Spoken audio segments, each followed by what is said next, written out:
Zixta had been working at the Galactic Safety Commission for 3 years now. 3 peaceful, boring years where the biggest emergency was when a cargo ship spilled fruit juice near a trading station. The tentacled alien liked boring. Boring meant no one was dying. Boring meant no planets were exploding. Boring was good. The monitoring station floated high above Zarian Prime, a world covered in crystal cities that sparkled like jewels. Inside the station, hundreds of aliens from dozens of species watched screens that showed what was happening across the galaxy. Most days, these screens showed normal things: ships moving cargo, planets spinning quietly, stars burning steadily. Zixta was drinking something that tasted like liquid metal, when every screen in the building suddenly turned bright red. Attention! Human phrase, "Hold my beer," detected. The words appeared in letters so big that Zixta nearly fell out of their chair. Around the room, other workers started making worried noises. A crystalline being began glowing with stress. A gas creature started spinning faster. Even the plant-like grown ones rustled their leaves nervously. Sector, Kepler 442 system. Automatic threat escalation, maximum. All emergency services on standby. Zixta's tentacles moved quickly over the control panel, pulling up files that made their stomach feel sick. The human incident database was huge. It had started small 30 years ago, when humans first joined the galactic community. Back then, it was just a few pages about how humans like to take risks. Now it was bigger than the entire historical records of most civilizations. The first entry was from 28 years ago. Human explorers had found an abandoned space station near a black hole. Instead of calling for backup or studying it carefully, they decided to take a quick look inside. The station turned out to be a trap left by an ancient war machine. The humans not only survived, but somehow convinced the war machine to become a tour guide. The report ended with the note: "Humans appear to have no concept of appropriate caution." Zixta scrolled through more entries, each one worse than the last. The Great Nebula Racing incident happened when humans decided to see how fast they could fly their ships through an energy storm. They created a race course inside a nebula that was specifically marked as "Do Not Enter, Dangerous Energy Levels." 47 people died, but somehow the humans managed to turn the dangerous nebula into a safe shipping lane. They also discovered 3 new types of energy that revolutionized galactic power systems. The Surfing Solar Flares Championship was even worse. Humans had built special ships that could ride the energy waves coming off stars. They turned it into a sport. A tire asteroid belt got rearranged when one human decided to catch some really big waves during a solar storm. The humans survived and won the championship. The belt became the most beautiful ring system in that sector of space.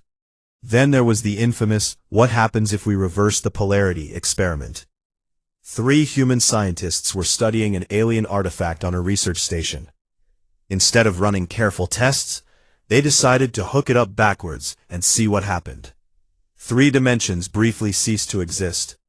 For exactly 4 minutes and 37 seconds, the concepts of height, width, and depth did not work anywhere within 50 light-years of the station. Somehow the humans fixed it. They also figured out how to use the artifact to create pocket dimensions for storing cargo. Their accident led to the biggest breakthrough in space storage technology in galactic history. Zixta found the pattern in every report. Each incident started with audio recordings of humans saying those 3 terrible words: "Hold my beer." Scientists had studied this phrase extensively. It seemed to be a human ritual performed before attempting something incredibly dangerous and stupid. The phrase was always followed by actions that should have killed everyone involved, but somehow made the galaxy a better place. The Galactic Council had spent years debating what to do about humans. Some wanted to ban them from dangerous activities. Others wanted to study them to understand how they survived their own stupidity. A few suggested putting them in protective custody for their own safety. Finally, they settled on the early warning system. Advanced computers listened to all human communications across the galaxy. When they detected certain phrases, automatic alerts went out to emergency services. "Watch this" meant moderate danger. "I wonder what this button does" meant high danger. "Hold my beer" meant everyone should prepare for reality to break. The system had been installed after the Taurian Moons incident. 3 human engineers on a routine maintenance job had somehow reversed the orbital direction of an entire moon system.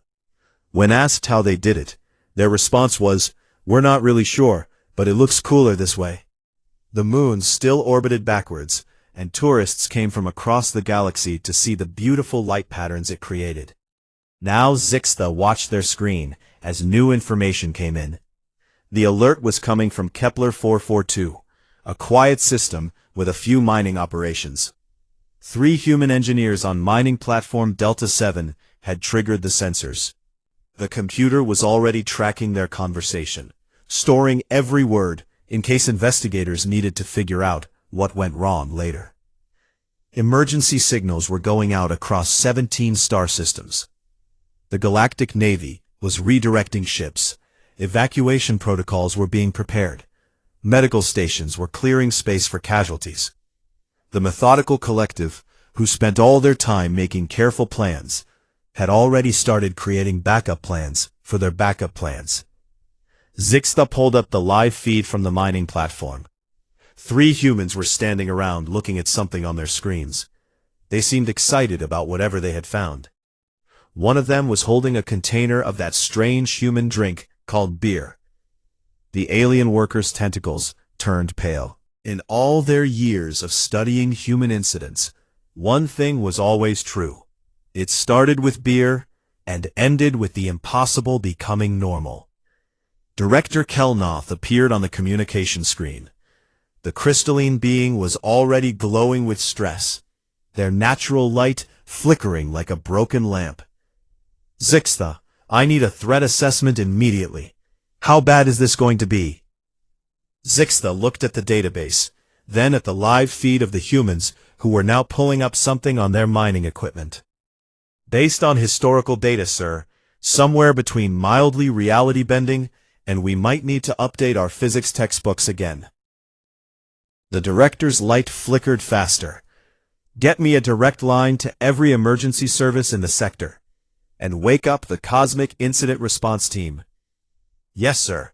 Should I also contact the Department of Impossible Things?" "Already done.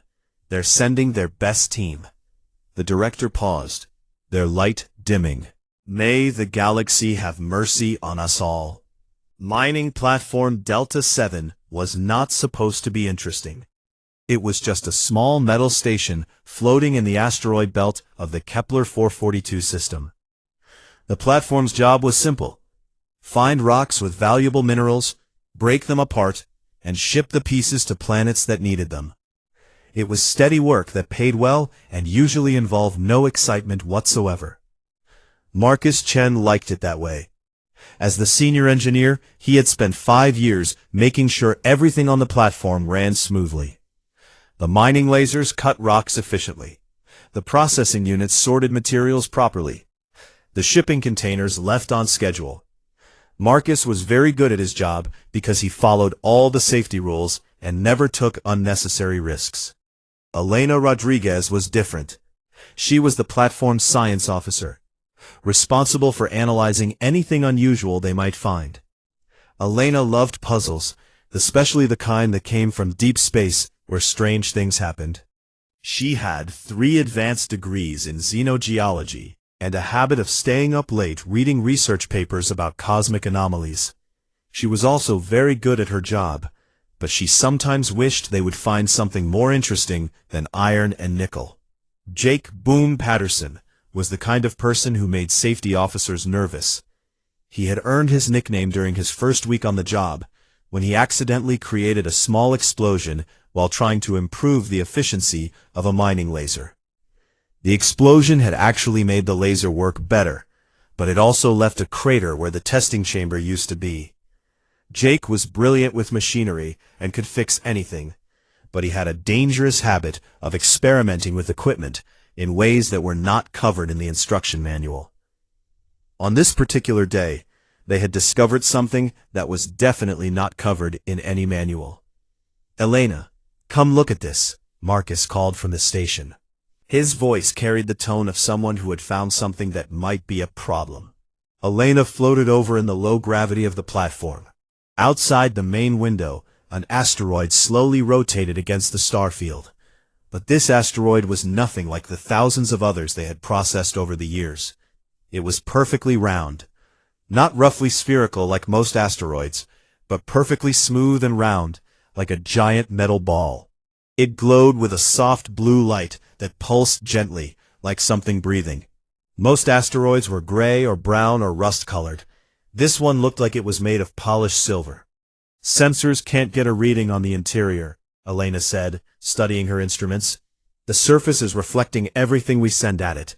Energy readings are incredible, though. Whatever's inside there is generating more power than our entire station uses in a year." Marcus frowned as he checked his own displays. "Company policy is clear about anomalies. We escalate to headquarters immediately. We're supposed to mark the location and call for a science team. Could be some kind of alien artifact. Could be dangerous." "But look at these energy patterns," Elena said, excitement growing in her voice. "It's completely stable. No radiation, no harmful emissions. And the power output is steady as a rock. If we could figure out how it works, we could revolutionize energy production across the galaxy. No more fuel shortages. No more power rationing on the frontier worlds." Jake drifted over from where he had been calibrating the mining equipment. He looked at the displays, then at the glowing asteroid, then at the displays again. A slow grin spread across his face. This was the expression that maintenance crews across the galaxy had learned to fear. "So what you're saying is," Jake said slowly, "we've found a mysterious alien power source that our equipment can't scan, and company policy says we should leave it alone." "Exactly," Marcus said firmly. "We tag it for the experts and let them figure it out safely. Or," Jake continued, his grin getting wider, "we could run a few small tests ourselves. Just to get some basic data before the science team arrives. Speed up the research process." Elena looked interested despite herself. "What kind of tests?" "Well, we've got the most powerful mining laser array in the sector sitting right here.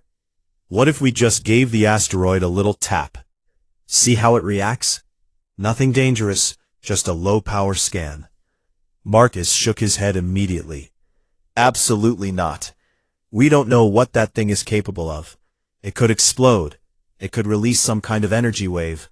It could be the greatest discovery in human history," Elena interrupted, "and we could be the ones to make it." Jake reached into the small refrigeration unit they kept near the workstations and pulled out a bottle of beer. It was technically against regulations to drink alcohol while on duty, but the beer helped him think. He cracked open the bottle and took a sip, savoring the taste of the ancient Earth recipe. "You know what, Marcus?" Jake said, extending the bottle toward his colleague. "Hold my beer." The moment those words left Jake's lips, hidden sensors throughout the platform activated.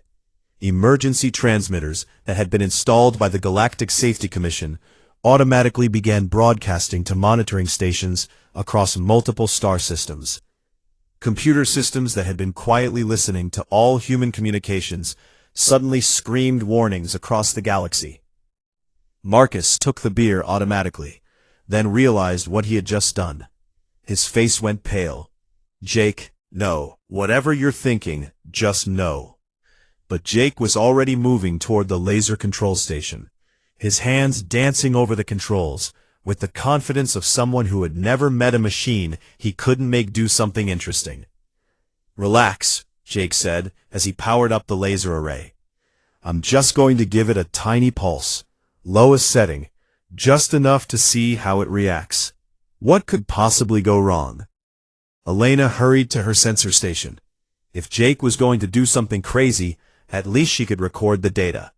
Marcus, he's right about one thing. This could be the discovery of a lifetime.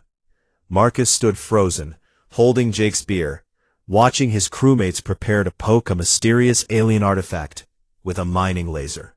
In 5 years of working in space, he had learned that the phrase, "what could possibly go wrong," was usually followed by finding out exactly what could go wrong. "Jake," he said desperately, "remember what happened to the crew that found that alien probe near Vega? They poked it with a scanning beam, and it turned their ship into a pretzel." "That was completely different," Jake replied, fine-tuning the laser calibration. "That probe was obviously a weapon. This thing is clearly some kind of power generator, probably completely harmless." "You don't know that."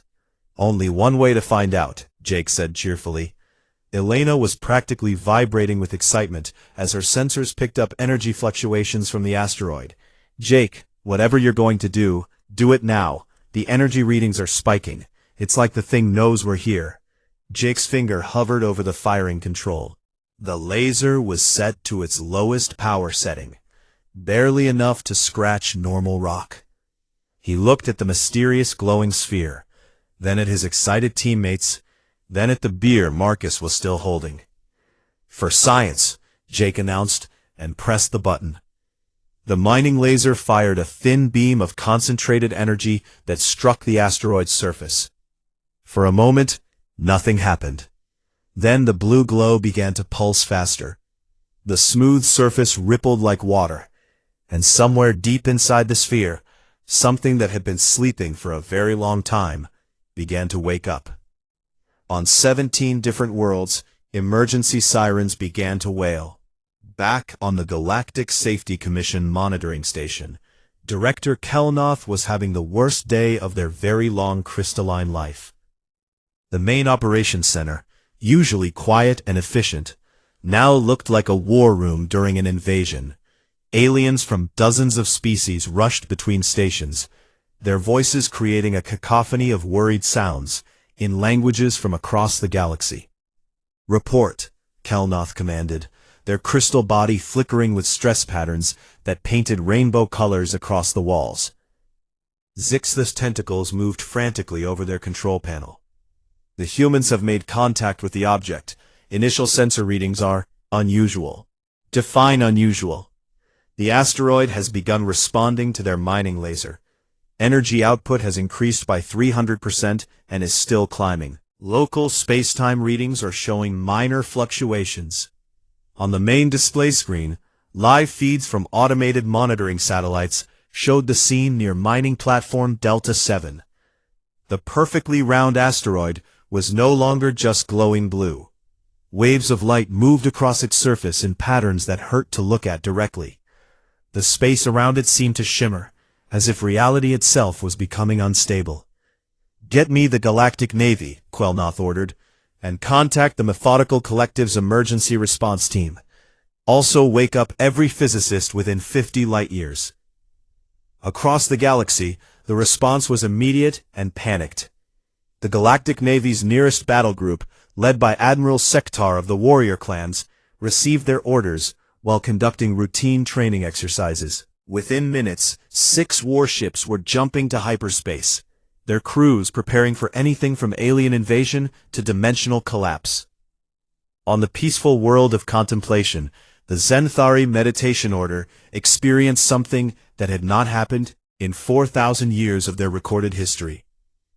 Every member of their species suddenly stopped meditating and opened their eyes at the same moment. They had felt something disturb the cosmic balance, something that made the universe itself feel anxious. The Methodical Collective's leaders called an emergency council meeting. These beings, who normally spent years carefully planning every decision, made their choice in under 10 minutes. Every available ship in their space rescue fleet was dispatched toward Kepler 442. They also began evacuating civilian populations from nearby trade routes, just in case whatever the humans had found decided to spread. Meanwhile, on mining platform Delta 7, the 3 human engineers were having the time of their lives.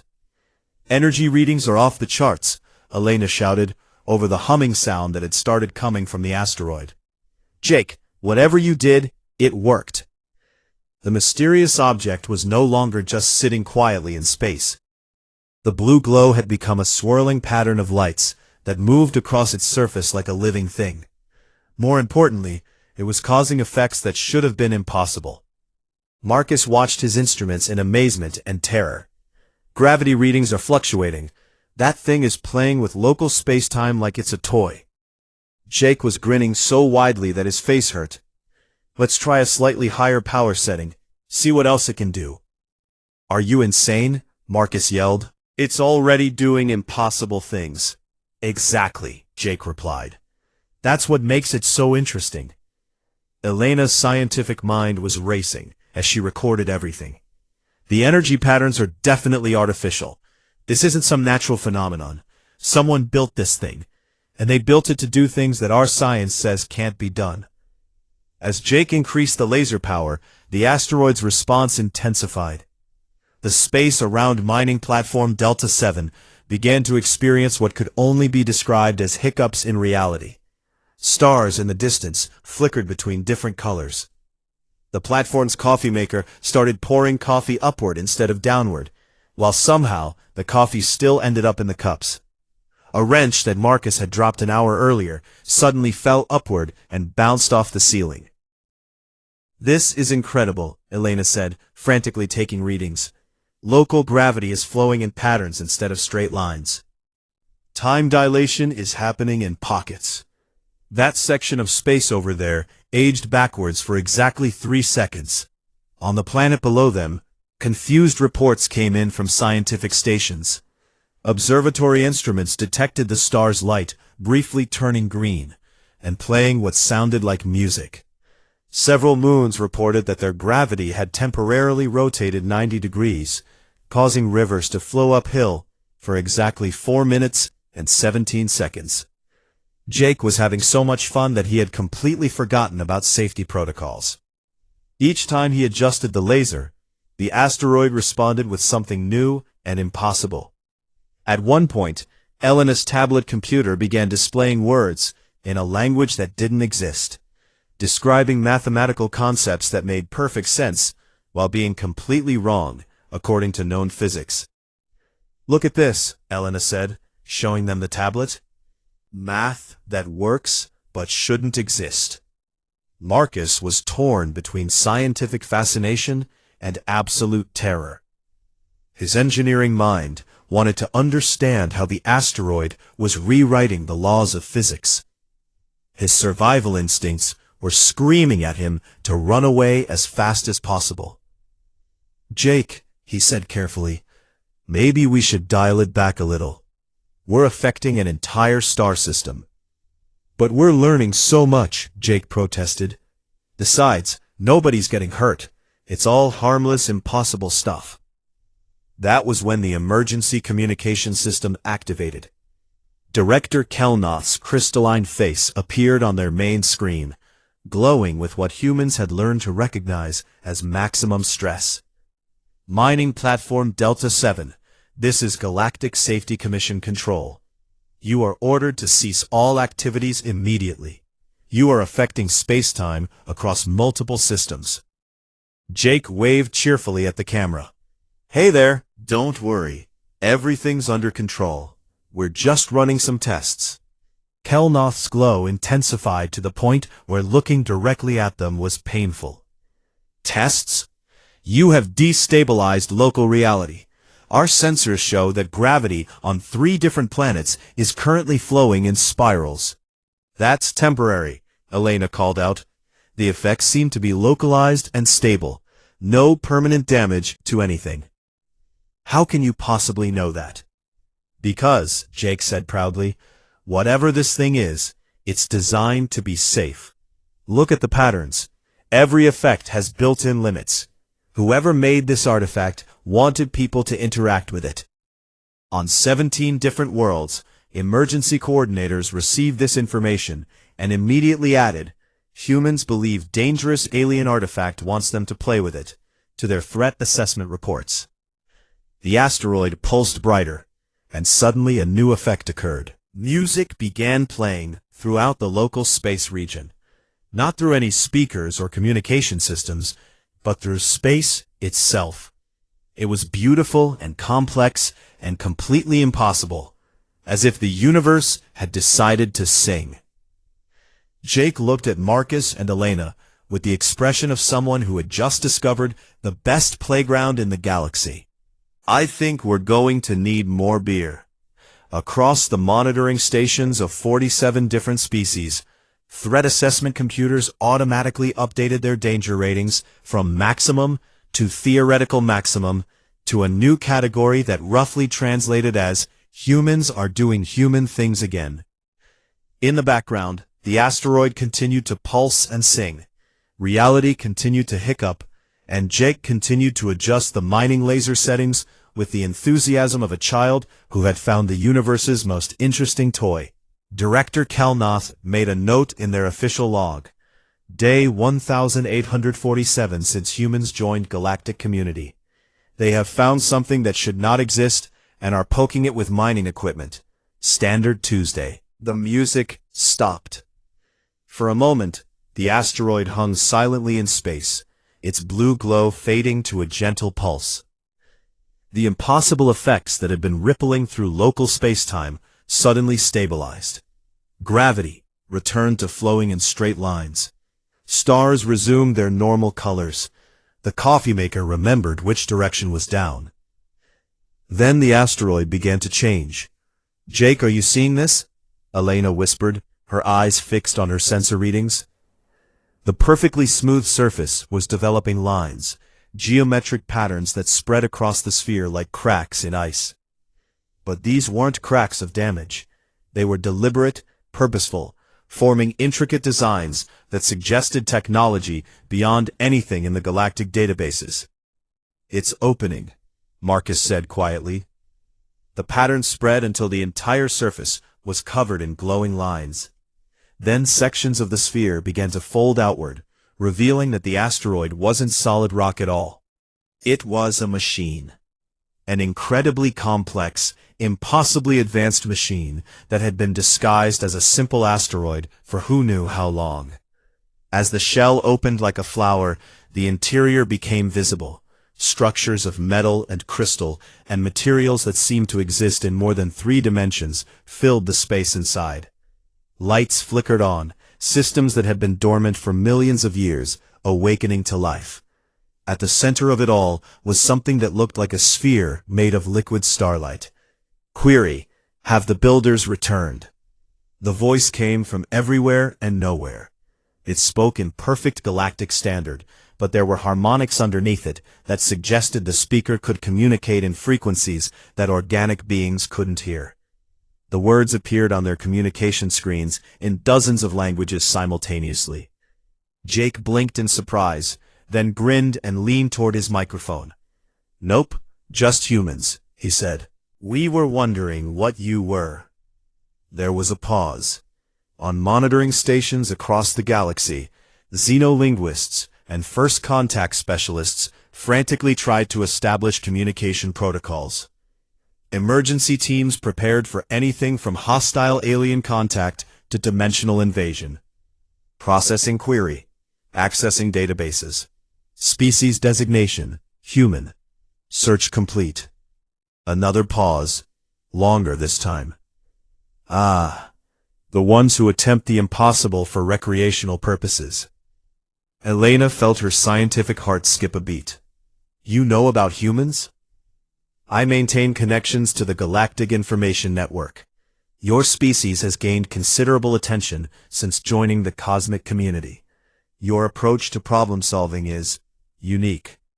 Marcus stepped forward carefully. What are you? What is this place? The sphere of starlight pulsed gently. I am designated architect.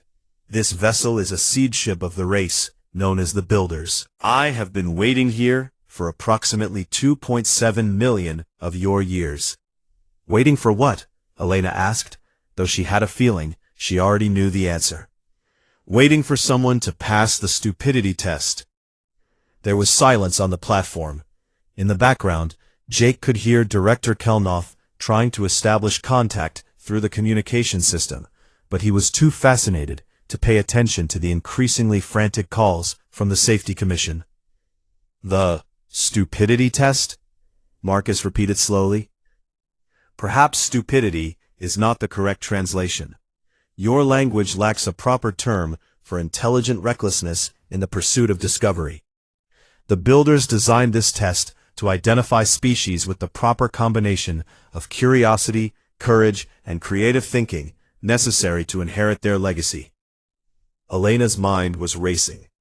You're saying this whole asteroid was a test, and we passed it? The test required finding beings who would encounter an obviously artificial object radiating impossible amounts of energy, and respond not with fear or caution, but with the desire to poke it with mining equipment to see what would happen. Jake laughed out loud. That's the most human thing I've ever heard. Indeed, my databases indicate that humans have a unique gift for approaching dangerous unknowns with inappropriate enthusiasm. This quality was highly valued by the builders. Systems throughout the seed ship continued activating. Displays lit up showing star maps that covered galaxies beyond the known regions of space.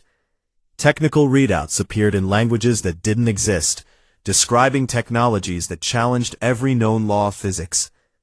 Who are the builders? Marcus asked. A species that reached technological transcendence approximately 3 million years ago. They explored the nature of reality itself, developing the ability to manipulate space, time, energy, and matter at the quantum level. When they achieved their ultimate goal of understanding the universe completely, they chose to move beyond physical existence. They died? Elena asked. They evolved into something that your current understanding of existence cannot comprehend. Before departing, they left seed ships throughout the galaxy, each programmed to find worthy successors to their knowledge.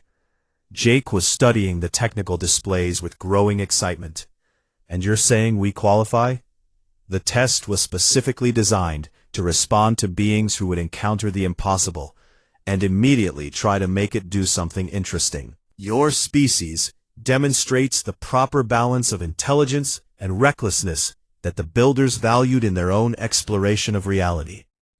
On the communication screen, Director Kelnoff's frantic calls had been replaced by a message that simply read, "Humans have made contact with ancient alien intelligence. All emergency services remain on maximum alert." What does inheriting their legacy mean exactly? Marcus asked nervously. Architect's response came with a sound that might have been artificial laughter. It means, Marcus Chen, that your species has just gained access to technologies that will allow you to fold space-time like fabric, manipulate matter at the quantum level, and generally continue your practice of making the impossible seem routine. Elena felt faint. You're giving us reality-bending technology?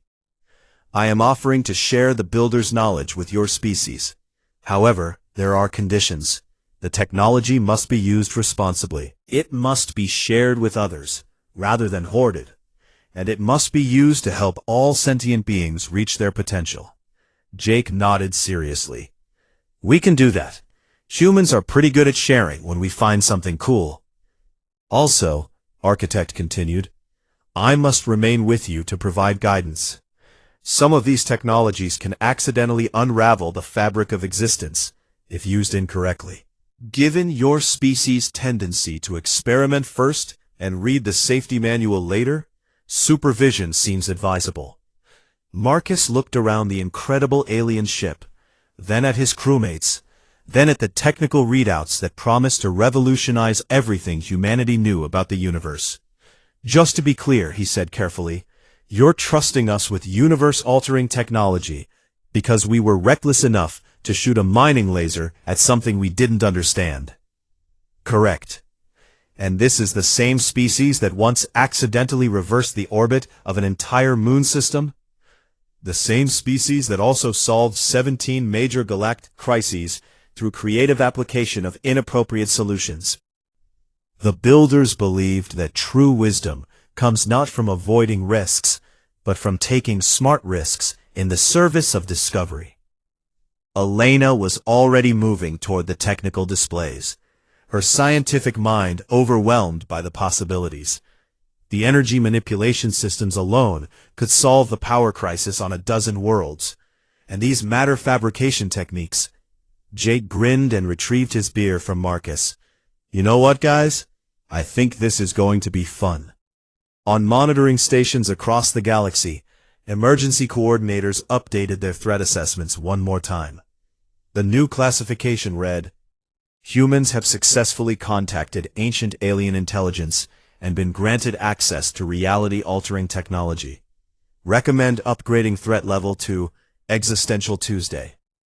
Architect's voice filled the platform with what sounded distinctly like amusement. "I believe this partnership will be most interesting. Welcome to your inheritance, humans. Try not to accidentally destroy the universe on your first day." 6 months after what historians were already calling the stupidity test incident, the galaxy had settled into a new kind of normal. It was a strange, wonderful, occasionally terrifying normal that involved humans casually violating the laws of physics on a Tuesday afternoon and then sharing their discoveries with anyone who was interested. Zixta floated through the corridors of the new Galactic Safety Commission headquarters, a massive space station that orbited a gas giant in a system specifically chosen for being far away from anything important. The commission had grown from a small monitoring organization to a full department with its own research divisions, emergency response fleets, and a specialized team whose only job was predicting what humans might accidentally discover next. The tentacled alien had been promoted to Director of Human Incident Prediction, a job that paid extremely well and came with excellent stress relief benefits. Over the past 6 months, their natural bioluminescence had developed 17 new colors, all of them related to various levels of panic. "Daily report," Zixta announced as they entered the main briefing room. Around the table sat representatives from every major galactic civilization. The Crystalline Collective's delegate was glowing a steady amber, which meant cautious optimism.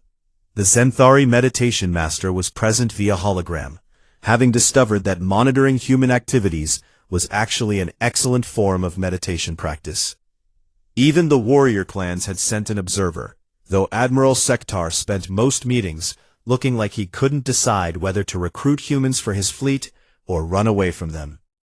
"Current status of former mining platform Delta 7? Zixta asked.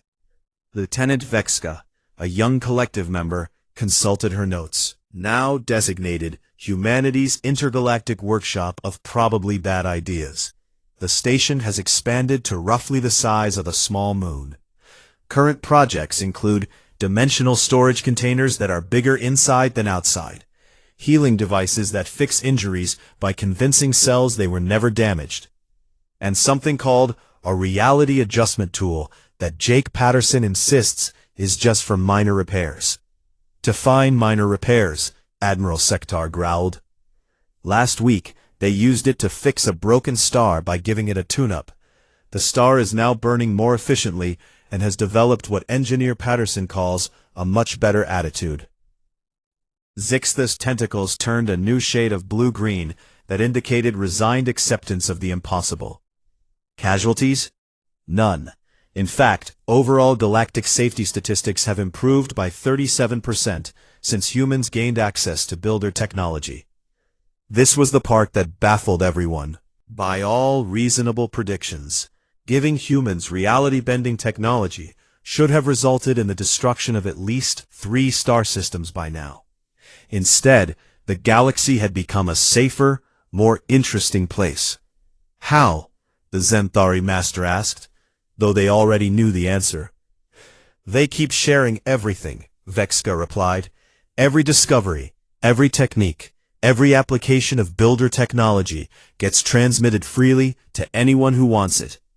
Dr. Rodriguez has published over 200 research papers in the last 6 months, all of them open access. The truth was that humans had approached their new inheritance exactly the way they approached everything else, with enthusiasm, creativity, and a complete inability to keep cool discoveries to themselves. Elena Rodriguez had become the galaxy's leading expert on builder technology, not because she hoarded knowledge, but because she spent 18 hours a day figuring out new applications and then immediately teaching them to anyone who asked.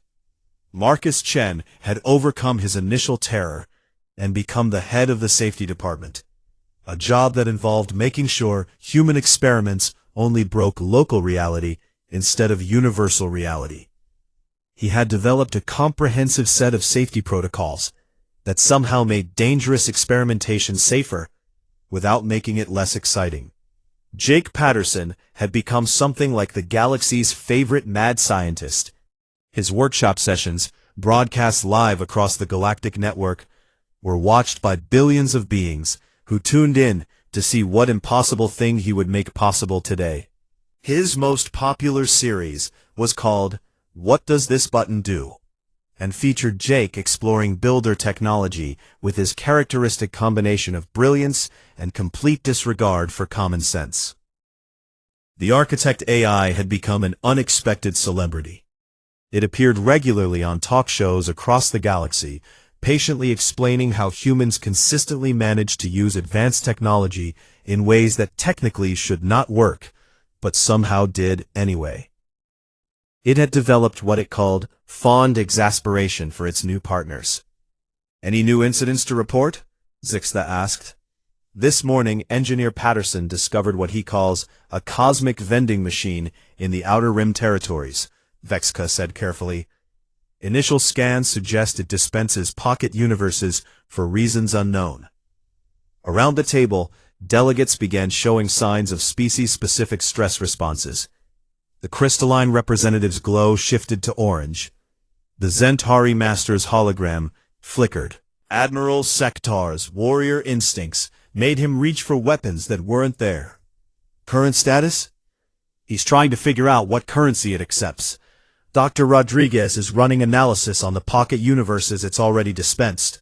Apparently they're perfectly stable and contain fully functional miniature galaxies with their own physics systems. And Mr. Chen's response?